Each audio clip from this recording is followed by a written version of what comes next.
Maraming sakit ang maaaring makuha sa hindi protektadong pakikipagtalik. Kabilang na rito ang kulugos sa ari o genital warts. Kung hindi ka pamilyar sa sakit na ito, ang itsura nito ay may hahalin tulad sa colicle. Ito ay dahil sa mga kumpul-kumpul na butlig na kadalasang tumutubo sa ari, puwetan, singit o hita. Ang kulugos sa ari ay lubos na nakakahawa sapagkat ito ay sanhi ng isang virus na tinatawag na human papillomavirus o HPV. Bukod sa pagkakaroon ng kulugo, ay posible ka ring makaranas ng pangangati na may kasamang hapdi o pangingirot. Bago natin simulan ang video na ito, huwag kalimutan mag-subscribe sa aming channel para sa mga health and love life lessons at huwag kalimutan pindutin ang bell button para lagi maging updated sa aming mga bagong videos. Maraming paraan upang gamutin at tanggalin ang iyong kulugo sa ari o genital warts.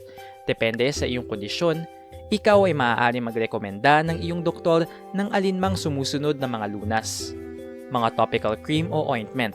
Ang ibig sabihin ng topical creams o ointments ay mga gamot na pinapahid lamang sa iyong balat. Posible kang resetahan ng iyong doktor ng Aldara, Zyclara, Condilox, TCA o Verigen para ipamahid sa iyong kulugo sa ari. Ang mga cream o ointment na ito ay tumutulong para mawala ang hapdi, pangangati, at ang mismong kulugo. Hindi ka makakakuha ng mga ito nang walang reseta. Huwag ring magtangkang gumamit ng over-the-counter o OTC na gamot para sa iyong kulugo sa ari. Kadalasan, ang nabibili lang na OTC meds ay topical ointments para sa hand warts at ang formulasyon nito ay masyadong matapang sapagkat ibang strain ng virus ang sanhi nito. Kaya kung ito ang gagamitin mong pamahid sa iyong genital warts, posibleng lalong humapdi ang balat mo. Pagpapa-opera.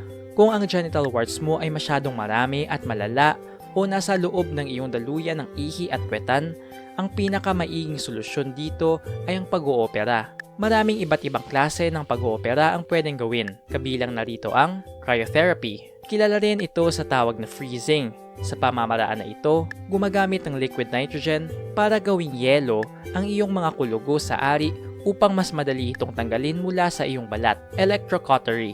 Kung ang cryotherapy ay freezing, ang electrocautery naman ay burning.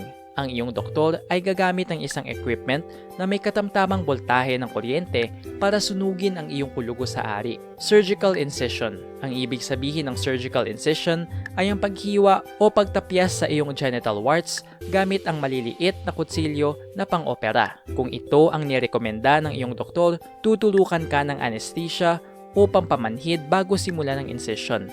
Laser treatment. Isa ito sa mga pinakamahal na paraan ng pagtanggal ng kulugo sa ari. Ito ay isinasagawa lamang kapag sobrang lala na ng iyong genital warts. Sa procedure na ito, gumagamit ng puro at malakas na ilaw upang matanggal ang mga kulugo mo. Ang kulugo sa ari ay maaaring gumaling ng kusa, lalo na kung iiwasan mo ang mga sanhi nito at kung mananatili kang malinis sa iyong katawan.